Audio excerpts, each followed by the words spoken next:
Hey everybody, Mike here, Big Wood Mountain. Thanks for tuning in. Out in the woods today, cutting on a tan oak that fell over in one of the last few storms we had. These tan oaks are kind of prone to rot around here. It's pretty wet, and usually they rot at the base and the whole thing falls over, but this one kind of split and splintered up. Looked like it had already had some broken parts on it because it's not one dominant trunk. It kind of split into several trunks, but they made themselves into good sized firewood, so they'll be good for running through the 4-way and the 6-way on the Wolf Ridge. So we're gonna buck them up. It's tan oak that they used to use for tanning hides. The bark has a lot of tannins in it. So before they had synthetic tanning agents, they used the tan oak bark to produce leather. And I think the native people used to eat the acorns a lot, so it's like an important part of their diet.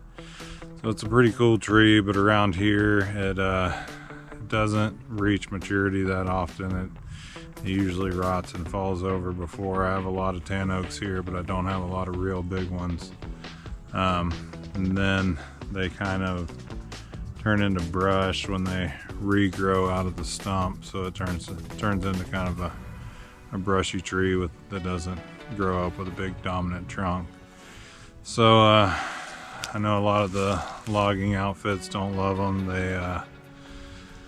They try to get rid of them as best they can because they want the redwoods and the Doug firs to grow through them. So they aren't the favorite tree around here, but they make good firewood, and there are several good uses for them. But that's what we're doing today. I haven't made a video in a little while. I have 3 saws that are pretty much in service that I use here, and all 3 of them went down at the same time. So I had my MS362 needed a whole new top end, cylinder, and piston, and so I took it in, they fixed it up, and then when I went to pick it up, they said they had a used West Coast saw bark box sitting around the shop, so they threw that on there for me as a little early Christmas present. So I'm kind of excited to see how that works out. I had the Husky 390 XP, and it needs a new oiler. And so I kind of went to my last resort. That was a 455 Rancher, and started running it out here, working on this tree, and didn't take long, and it kept throwing chains, and I realized it was needle bearing was pretty much destroyed on it, so it needs a needle bearing. Nothing big, but still got to wait for parts and everything. So pretty excited to be back in action and have the MS362 back and see how it's running with the new top end and the new West Coast saw bark box. So good to work with it.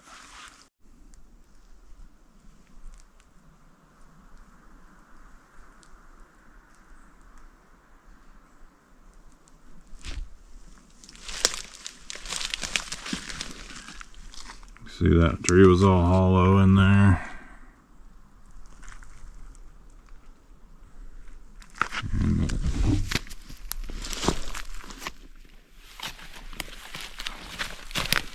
On the back there was a nice spot for the critters to live. Something been in there because there's a pile of acorns that they've gathered up, but looks like they're displaced now.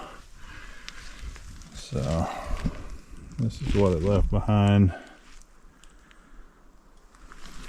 You can see it's split, and then above that there were some nice poles that are good size for firewood.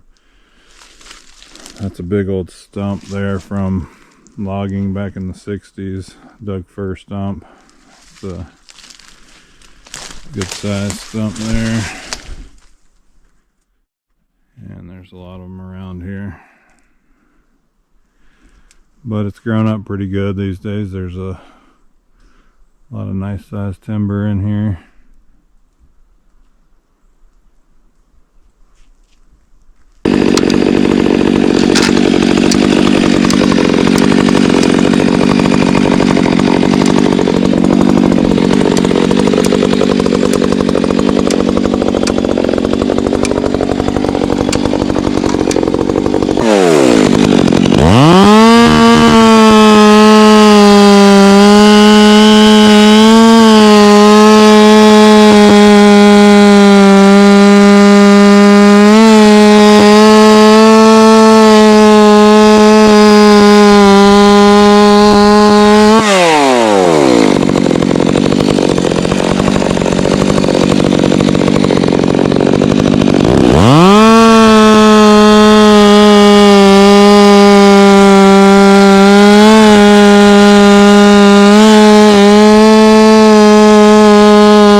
Hey, so thanks for tuning in. Starting to wrap it up. I'm losing light pretty quick out here. I'm gonna haul a few loads over to the Wolf Ridge. It's I don't know, not too far away, but overall the saw's running great. It is definitely louder, but it's running like a hot rod.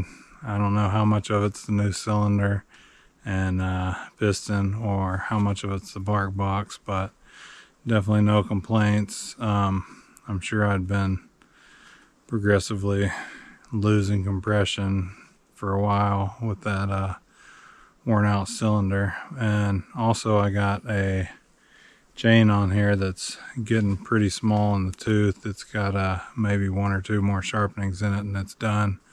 So I will be excited to get a new chain on there and see how that does. But yeah, thanks for tuning in, and next video we'll get this wood split up.